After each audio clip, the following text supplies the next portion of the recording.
Hello everybody and welcome back. As always, I'm Mateo311 and this is your channel for everything VR related. So it looks like the entire XR industry is getting some major updates in the near future based on both announced and rumored projects. This includes everything from a slew of new Android XR headsets to massive innovations from companies like Big Screen, plus the highly anticipated Valve deckard, and Meta finally considering moving the battery and processing to a puck-like device. So obviously there's a ton of new hardware and topics to discuss, but I really want to view this from the standpoint of what is holding back VR gaming. Do we need better hardware or is it just better software?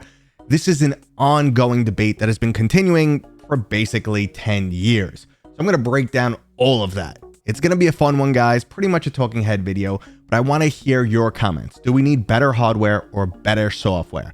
What's holding us back right now? And then I'll get into breaking everything down. There are, of course, links and timestamps if you want to skip ahead to a specific topic, but let's get into that good old-fashioned catch-22 of hardware versus software. When VR headsets first released, obviously there was a ton of hype around them, and quite frankly, it was honestly a bit too much hype because it was just for early adopters, it was quite expensive, and there was a minimal amount of software available. And I'm sure you've heard this story many times before, but the thought process at the time was, well, just make better games and people will flock to VR, which was tried. But now, after 10 years, all we did was ping pong back and forth. We made better games and people really didn't flock to VR.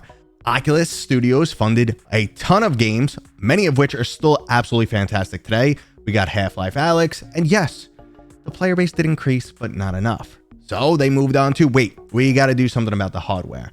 And Meta did that. They made the hardware very available, very cheap. And sure enough, the number of people with the headsets did skyrocket, but the quality of games dropped down. So one side went up, one side went back down again. And we ping pong back and forth over the time. And now we're in this really weird state because we do have these extremely high quality games out there, but the vast majority of VR games are still quite indie, low budget titles.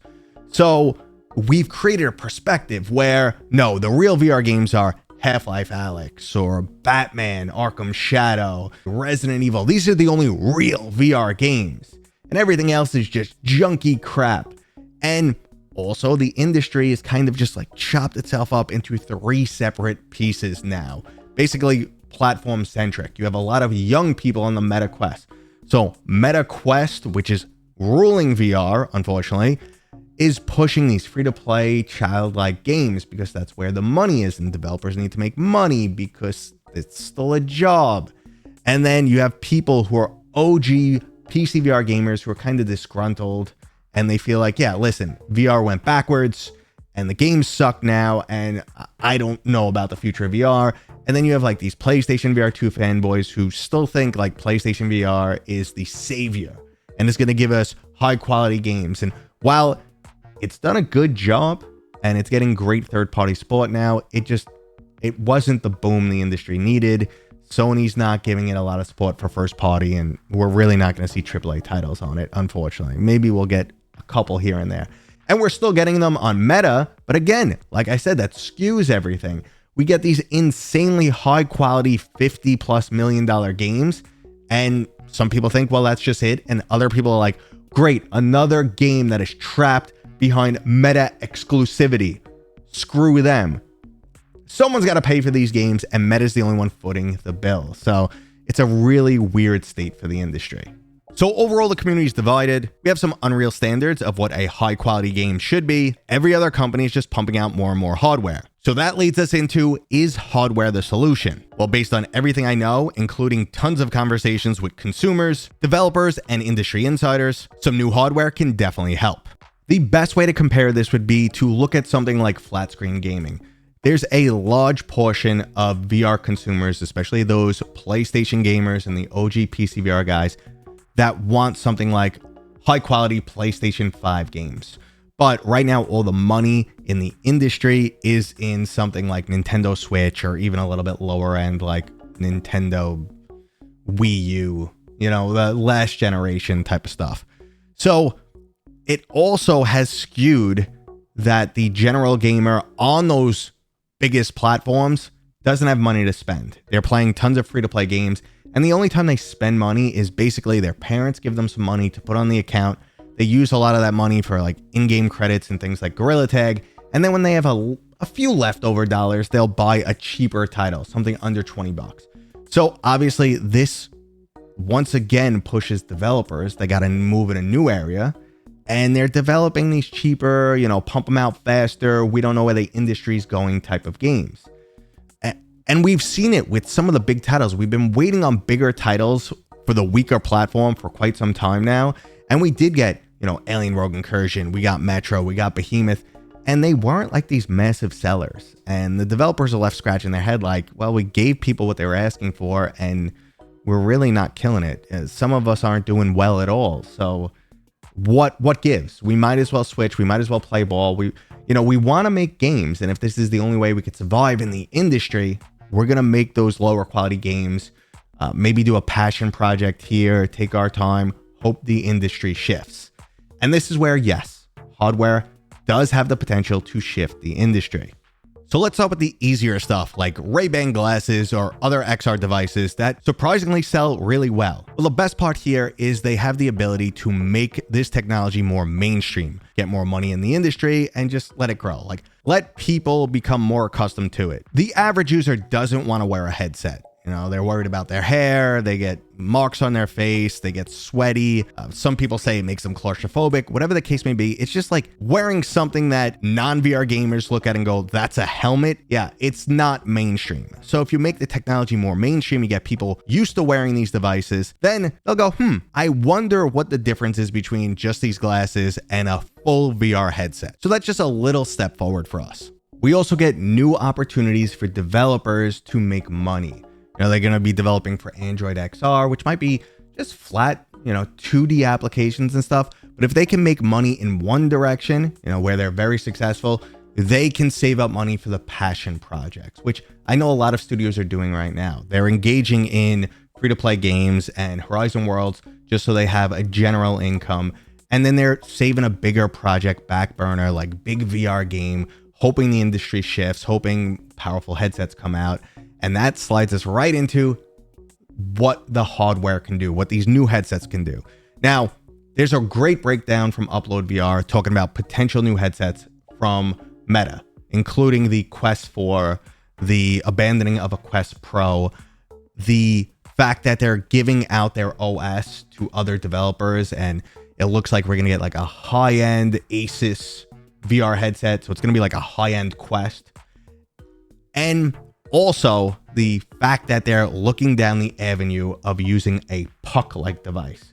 And to explain that, it's basically you could have a much lighter headset because you're not going to have a battery pack and processing. That's how the Big Screen Beyond is so tiny, at like 113 grams or something, 120 grams. It's insanely light. And then you just have a nice little wire that goes down, put it in your pocket, and the processing unit could be something like the size of your cell phone. Good battery in it, and a powerful processor, and boom, like you get this high quality gaming experience.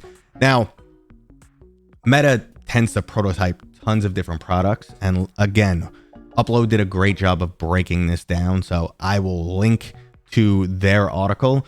They do tons of different products. Some get the prototyping stage, then they cut them in half, and then they're tested and see if they're viable, and then cut them in half, and then they look at like the industry as a whole. Will people spend money on this? Yada, yada, yada. So they kind of, go down the path. It looks like we're not going to get a Quest 4 until like 2027. But in the meantime, we might be seeing this puck device, which I am pumped for. And from a consumer standpoint, it is the only time I've seen like the OG PCVR people or the PlayStation VR 2 people say, you know what? I would consider a standalone headset because we're finally getting more power. We get higher quality games. We don't have to get the childish games. We could have high fidelity Metro, Alien Rogue Incursion, stuff like that. And the same goes for the Valve Deckard, which we're expecting to see in 2026. Now it's going to be a standalone headset, more power. Everything else we don't know, but at the same time, we're also advancing lots of other things like optics and the displays, and the design is getting sleeker and sleeker. So hardware, once again, is not the end-all, be-all solution, but I think it's going to have a major impact as we go into 2026. And Again, guys, we've spoken about it so many times. VR has been doing this. When it released, people thought sky's the limit. We have the next iPhone device. Everyone's going to want one of these, until they like looked into the practicality and said, wait a second, you know, after 1 year release, there's not even going to be a million of these out. And we can't make a ton of money on software.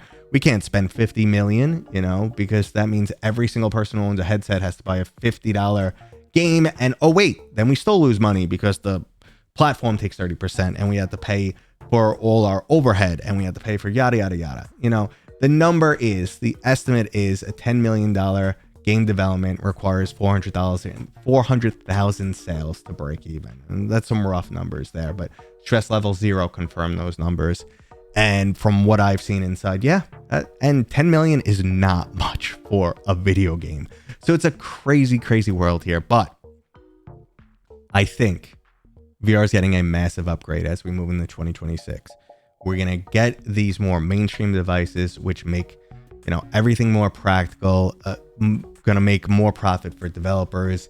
It's going to, you know, just lead into other avenues of practicality, like day-to-day use, and then it's going to get people more interested. Listen, the average person doesn't game, but they have a cell phone, and that's where like XR, a lot of people in the XR industry want the technology to move, but at the same time, gaming keeps getting better and better, and as the technology gets cheaper or more refined and more mainstream, it can only increase. So I am pumped. I really hope that Quest does follow suit with the puck-like design, and I can't wait to see what we get from the Valve deckard. And, you know, I'm going to be going to AWE next week, so I'm going to be demoing some upcoming technology. If you guys are interested in that, make sure to subscribe, turn notifications on so you could see when I start releasing those videos. I'll be doing some shorts too, so they'll be here on YouTube and they'll be on TikTok and Instagram and everything. So I'll be doing shorts from the floor at AWE, and then obviously as I come back, I'll be doing something, you know, a more large-scale recap of what's going on. It looks like it's going to be an exciting time, guys. We've had some banger games recently come out of nowhere, and there's just like renewed sense of not wonder, but like excitement in the XR industry again. When I was at GDC just a few months ago, the general, you know, consensus and feeling was low, and now it's very quickly starting to, you know, get some steam again. I wanted to say speed. I wanted to say, you know, like people are really excited. No, it's starting. So as long as the total, you know, global economy doesn't collapse or something, I think we're going to see some really, really great stuff moving forward. And that was today's long-winded, just blah, blah, blah video. I hope you guys enjoy these. I like to just ramble. If you want rambling where I answer your questions actively, join me Thursdays. I live stream on Twitch and here on YouTube. And basically all I do is sit here and answer your questions. You know, I'll tell you. And sometimes I reveal as much information as I can. I'm always sitting on like a stack of like NDA stuff and things I can't talk about, which I'm dying to. I hint at it, but I never reveal anything, but I'll do my best to keep you guys informed. And that was today's video. Again, thumbs up, subscribe. You guys are the best, and I'll see you on next time.